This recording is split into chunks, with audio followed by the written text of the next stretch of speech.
Panorama group, जो सोचता है वो करता है। नमस्कार, भारत लाइव देख रहे हैं। देखिए, अब जब लोकसभा चुनाव खत्म हो गए हैं, परिणाम भी आ गया, अब विधानसभा चुनाव में 1 साल से ज्यादा का समय है, लेकिन अब ऐसा लग रहा है कि बीजेपी अपने सहयोगी दलों को खुश करने में रास नहीं आ रही है। देखिए, बीजेपी को अपने सहयोगी दलों को भी टिकट देना और इसके साथ साथ नीतीश कुमार से भी टिकट का बंटवारा करना है, तो ऐसा लग रहा है कि बीजेपी जो है अब सिर्फ नीतीश पर ही ध्यान दे रही है, अपने सहयोगी दलों पर ध्यान नहीं है। देखिए, अब बीजेपी के घटक दल बीजेपी पर दबाव बनाना शुरू कर दिए। जिस तरीके से आपको याद दिला दे, उपेंद्र कुशवाहा ने एक बयान दिया दिल्ली में कि अब जो है इस बार विधानसभा चुनाव में लोकसभा चुनाव का पैटर्न नहीं चलेगा। विधानसभा चुनाव में विधानसभा का चुनाव का पैटर्न चलेगा, इसमें अलग तरीके से जो है टिकट बंटवारा होगा और जिसका खामियाजा हमें लोकसभा चुनाव में भुगतना पड़ा, वो खामियाजा हम विधानसभा चुनाव में नहीं भुगत सकते हैं। बात करें अगर चिराग पासवान की, तो उन्होंने भी, उनके जो राजू तिवारी है, उन्होंने भी ये दावा ठोक दिया कि हमें 40 सीटें चाहिए। तो चिराग पासवान ने भी ये बात इनडायरेक्टली कह दी है।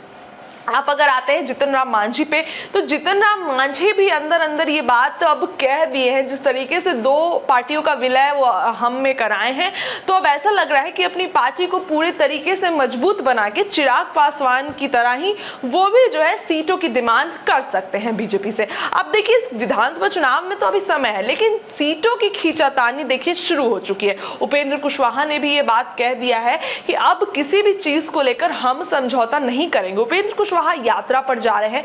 यात्रा पर वो इसलिए जा रहे हैं ताकि वो अपनी पार्टी को स्ट्रॉन्ग कर सके और इसके साथ उन्हें टिकट भी चाहिए, ज्यादा से ज्यादा टिकट चाहिए। वहीं जितन राम मांझी को भी टिकट चाहिए, चिराग पासवान को तो चाहिए ही चाहिए।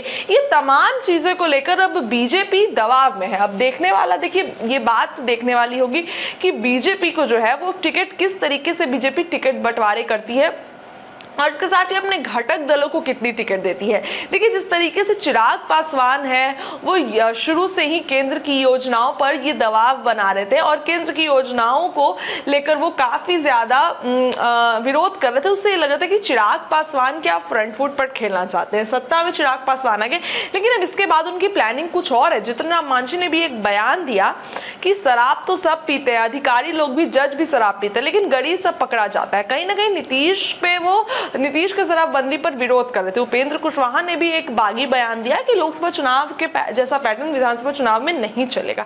ये तमाम चीजों को अगर मिलाकर ऐसा लग रहा है कि अब बीजेपी के घटक दल बीजेपी की टेंशन बढ़ाने वाले हैं।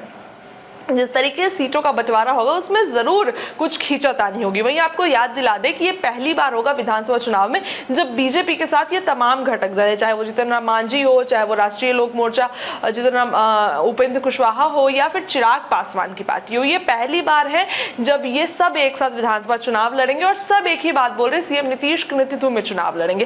लेकिन ये देखने वाली बात हुई, क्या विधानसभा चुनाव आते आते इनका गठबंधन रहेगा या फिर इनमें से कोई निकल जाएगा, वो तो देखने वाली बात होगी। लेकिन फिलहाल सीटों की खींचातानी में देखिए दबाव अभी से शुरू हो गया है। फिलहाल इस खबर के लिए इतना ही। जुड़े अपने चैनल के साथ, अपनी राय रखिए। बहुत बहुत धन्यवाद। पनोरमा ग्रुप, जो सोचता है वो करता है। अगर ये वीडियो पसंद आई और वह बिहार के राजनीति और बिहारियत से सरोकार रखेनी तो सब्सक्राइब बटन दबा के चैनल के सब्सक्राइब कर ली। ओजे एगो घंटी बा, ओकरा बटन दबा देला से कुल सटीक और मारक खबर रुआ मुफ्त में मिल जाई। अगर रुआ पत्रकारिता के हमनी के नया प्रयोग में सहयोग कर चाहतानी तो ज्वाइन बटन दबा दी। पेटीएम नंबर नोट कर ली 9386816700। धन्यवाद।